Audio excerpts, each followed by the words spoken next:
সার্বক্ষণিকভাবে হজ ব্যবস্থাপনা তদারকি করছেন, খোঁজখবর রাখছেন, তার প্রতি আমাদের হাবের পক্ষ থেকে বিশেষ কৃতজ্ঞতা। আমি আন্তরিক কৃতজ্ঞতা এবং ধন্যবাদ জানাচ্ছি আমাদের অত্যন্ত সুযোগ্য মাননীয় উপদেষ্টা ধর্ম বিষয়ক মন্ত্রণালয়, তার যোগ্য নেতৃত্বে এবং অত্যন্ত দক্ষ বিচক্ষণ মাননীয় সচিব মহোদয়ের সার্বিক দিক নির্দেশনায় হজ অনুবিভাগের অতিরিক্ত সচিব, যুগ্ম সচিব সহ আমাদের হাবের সকল নেতৃবৃন্দ মিলেমিশে আমরা এই সকল চ্যালেঞ্জ মোকাবেলা করে এত দূর পর্যন্ত আসতে সক্ষম হয়েছি। আমি সকলের প্রতি আন্তরিকভাবে ধন্যবাদ জানাচ্ছি।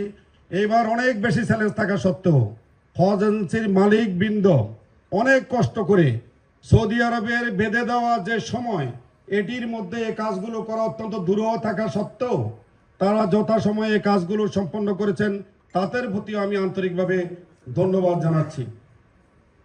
প্রিয় উপস্থিতি, ছোটখাটো কিছু সমস্যা ছাড়া বিশেষ করে সৌদি আরবের সার্ভার জটিলতার কারণে কিছু কিছু বিষয় আমাদের দীর্ঘ 10-15 দিন যাবৎ পেন্ডিং থাকায় আজকে সহ কিছু কিছু ফ্লাইটে আমাদের কিছু যাত্রীর যাত্রা বাতিল করতে হয়েছে।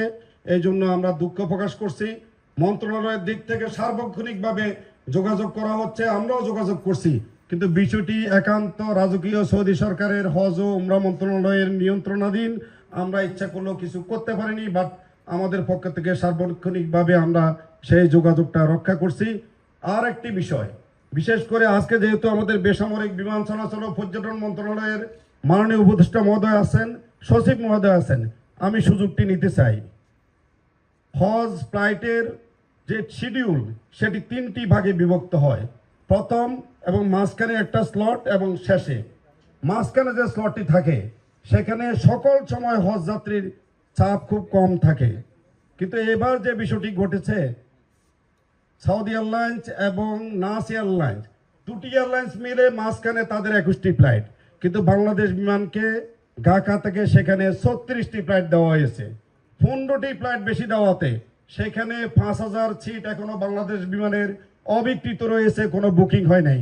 কারণ আমাদের হজ এজেন্সির মালিকগণ এবার টিকিট পাওয়ার আগে বাড়াই ভাড়া করে তারা ফিরেছেন, তাদের বাড়াই ভাড়ার সাথে সামঞ্জস্য না থাকাতে এই টিকিটগুলো বুকিং করা সম্ভব হচ্ছে না।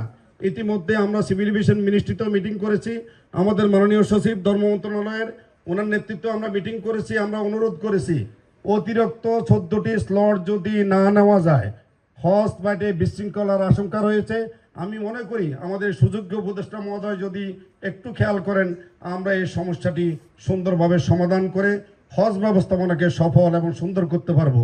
পরিশেষে আমি এটুকু আশ্বস্ত করতে চাই, ছোটখাটো চ্যালেঞ্জ থাকার পরও আমরা সকলে মিলে ইনশাল্লাহ হজ 2025কে সফল করব, সুশৃঙ্খল করব। এই বছরের নিবন্ধিত সকল হজ যাত্রী সুন্দরভাবে হজ করবেন, এই প্রত্যাশায় আমি আমার বক্তব্য শেষ করছি। আল্লাহ হাফেজ। আসসালামু আলাইকুম ওয়া রাহমাতুল্লাহ।